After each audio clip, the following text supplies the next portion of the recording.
அடுத்ததாக ஆறாவதாக நாம் இதில் பார்க்கக்கூடியது, ஒரு மனிதர் நபிகள் நாயகம் ஸல்லல்லாஹு அலைஹி வஸல்லம் அவர்கள் மீது ஒருவர் அதாவது ஸலவாத்து சொல்கின்ற போது அவர் என்ன செய்யப்படுவார் என்று சொன்னால், அதாவது ரப்பிடத்தில் அவர் நினைவு கூறப்படுகிறார்.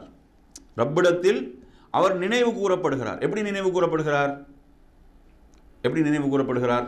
நாங்கள் ஆரம்பத்தில் படித்த ஹதீஸில் நினைவு கூறுதல் என்பது எப்படி அமையும்? எப்படி இருக்கும்? அல்லாஹ் 10 முறை என்ன செய்வான்? அருள் புரிவான். அல்லாஹ் 10 முறை அருள் புரிகிறான். அப்போ அல்லாஹ் 10 முறை அருள் புரிதல் என்பது அதில் எதுவும் இருக்கிறது? அல்லாஹ் அந்த அடியானை நினைவு கூறுகிறான் இருக்குதா இல்லையா? அல்லாஹ் அந்த அடியானை நினைவு கூறுகிறான் என்பது அவருக்கு ஒரு மிக பெரும் சிறப்பா இல்லையா? அவருக்கு ஒரு பெரும் சிறப்பாக அது இருந்து கொண்டிருக்கிறது. அப்போ எனவே ஒருவர் எந்த அளவு ஸலவாத்தை அதிகப்படுத்துவாரோ அந்த அளவு அவர் அல்லாஹ்விடத்தில் என்ன செய்கிறார்?